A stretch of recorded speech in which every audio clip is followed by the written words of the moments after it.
নারায়ণগঞ্জে গ্যাস সংকটে বন্ধ হচ্ছে কারখানা। এ নিয়ে বিস্তারিত জানাতে নারায়ণগঞ্জ থেকে আমাদের সাথে যুক্ত হচ্ছেন সহকর্মী ফাহিম ইউসুফ।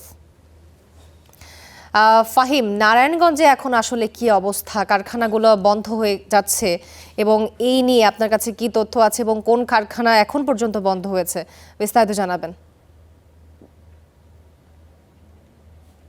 ধন্যবাদ তোয়া। শুরুতে একটু বলি যে এখন পর্যন্ত নারায়ণগঞ্জে আসলে অফিসিয়ালি বন্ধ হয়েছে হাতে গোনা দু একটি কারখানা। বেশিরভাগ কারখানায় আসলে উৎপাদন অনেকটা কমে গিয়েছে। আমি যদি বলি যে এখন পর্যন্ত নারায়ণগঞ্জের যে শিল্পাঞ্চল রয়েছে, বিশেষ করে বিসিক শিল্প এলাকা, ফতুল্লা, বন্দর এলাকা সহ রূপগঞ্জের আশপাশে যতগুলো কারখানা রয়েছে, বিশেষ করে টেক্সটাইল মিল সহ গার্মেন্টস শিল্পের ব্যাকওয়ার্ড লিঙ্কে যে যতগুলো কারখানা রয়েছে, তার মধ্যে এখন পর্যন্ত আমরা দেখতে পেয়েছি যে বেশিরভাগ কারখানাতেই প্রায় 60 থেকে 90% পর্যন্ত তাদের যে উৎপাদন এটি কমে গিয়েছে। এবং গ্যাসের বর্তমান যে সরবরাহ, এটি আমরা কারখানার বিভিন্ন কর্তৃপক্ষের সঙ্গে কথা বলে যেটি জানতে পেরেছি যে প্রয়োজনীয় গ্যাস তাদের সাধারণ সময় থাকে 15 থেকে 20 PSI পর্যন্ত সর্বোচ্চ চাপ থাকে। সেই জায়গা থেকে বর্তমানে তারা চাপ পাচ্ছেন, তিতাসের যে গ্যাস লাইনগুলো রয়েছে সেই লাইনে সর্বোচ্চ চাপ পাচ্ছেন 2.5 থেকে 3 PSI পর্যন্ত। এবং কোনো কোনো ক্ষেত্রে দিনের বেশিরভাগ সময়ই সেখানে চাপ শূন্যে নেমে যায়, যার ফলে কারখানার যে দিনের বড় অংশের কার্যক্রম সেটি তারা কিন্তু চালাতে পারেন না। বিশেষ করে কারখানাগুলো, বেশিরভাগ কারখানায় আমরা দেখতে পাই যে তারা যে জেনারেটর চালান এবং বয়লারগুলো চালান সেগুলো গ্যাসের চালিত হয়। তার ফলে অনেকটাই কিন্তু খরচ কমিয়ে আনা সম্ভব হয়। বর্তমান এই সংকটে আমরা দেখতে পাচ্ছি যে বেশিরভাগ জায়গাতেই অনেকে বাধ্য হয়ে ডিজেল কিংবা এলপিজিতে তারা কনভার্ট করে সেটিকে চালাচ্ছেন। তবে সেখানে প্রচুর খরচ বেড়ে যাচ্ছে, যার ফলে তারা আসলে এক ধরনের বিপাকেই পড়ছেন বর্তমানে। আবার অনেক কারখানাতে আমরা দেখতে পাচ্ছি যে তারা আসলে যে গ্যাসের থেকে কনভার্ট করে এটি তারা করছেন না, যেহেতু খরচ অনেক বেড়ে যায়। অনেকে সেজন্য বন্ধ রাখছেন কারখানা দিনের বড় একটা সময়, যার ফলে বলা যায় যে এই আশপাশে যতগুলো এলাকা রয়েছে নারায়ণগঞ্জে, প্রতিটি অঞ্চলেই প্রায় অনেকগুলো কারখানা আসলে তাদের উৎপাদন একেবারে কমিয়ে এনেছে।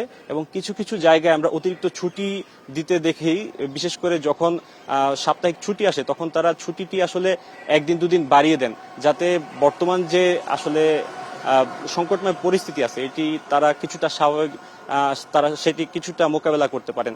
তবে সব মিলিয়ে যদি বলি, এখন পর্যন্ত নারায়ণগঞ্জের প্রায় 85টিরও বেশি ডাইং ফ্যাক্টরি এবং 65টিরও বেশি গার্মেন্টস কারখানা, তাদের যে উৎপাদন এটি একেবারে 50-এরও নিচে নেমে এসেছে, 50%-এরও নিচে নেমে এসেছে।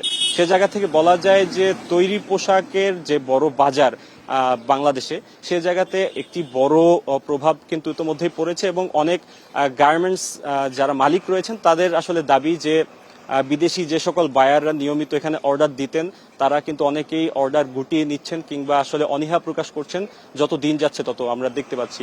তবে সব মিলিয়ে এখন পর্যন্ত একেবারে অর্ডার শূন্য হওয়ার কোনো ঘটনা আমরা এখন পর্যন্ত দেখিনি। তবে যদি বলি যে এখানে বড় ধরনের সংকট বা চাপে রয়েছেন কারখানা কর্তৃপক্ষ, এবং প্রচুর পরিমাণে কর্মহীন হয়ে পড়ছেন আশপাশের অঞ্চলের মানুষ, যারা এই গার্মেন্টস কারখানাগুলোতে নিয়মিত কাজ করে উপার্জন করেন।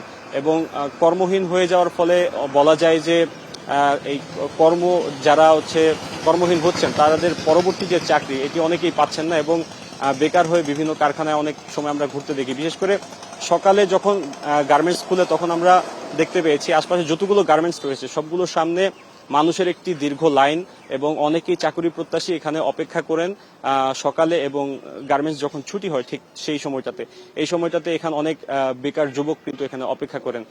তো সব মিলে যদি বলি যে কর্মহীন হয়ে পড়ার কারণে জাতীয় যে বেকারত্ব এটিও কিন্তু অনেকটা বেড়ে যাওয়ার এক ধরনের শঙ্কা রয়েছে।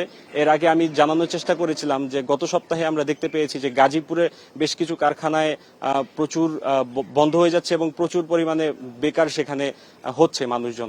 সে জায়গা থেকে বলা যায় যে নারায়ণগঞ্জে এখন পর্যন্ত কারখানা সম্পূর্ণ বন্ধ হয়নি, তেমন কোনো হাতে গোনা দু একটি বন্ধ হয়েছে। তবে সব মিলিয়ে যদি বলি যে এখানে আসলে গ্যাসের যে চাপ সেটি যত দিন যাচ্ছে তত কমে যাচ্ছে, যার ফলে আসলে কারখানা মালিক যারা রয়েছেন তারা এক ধরনের বিপাকেই পড়ছেন, এবং ভোগান্তিতে সব থেকে বেশি রয়েছেন সাধারণ শ্রমিক যারা রয়েছেন তারা। এই ছিল আমার কাছে সবশেষ তোয়া। ফাহিম, আপনাকে ধন্যবাদ।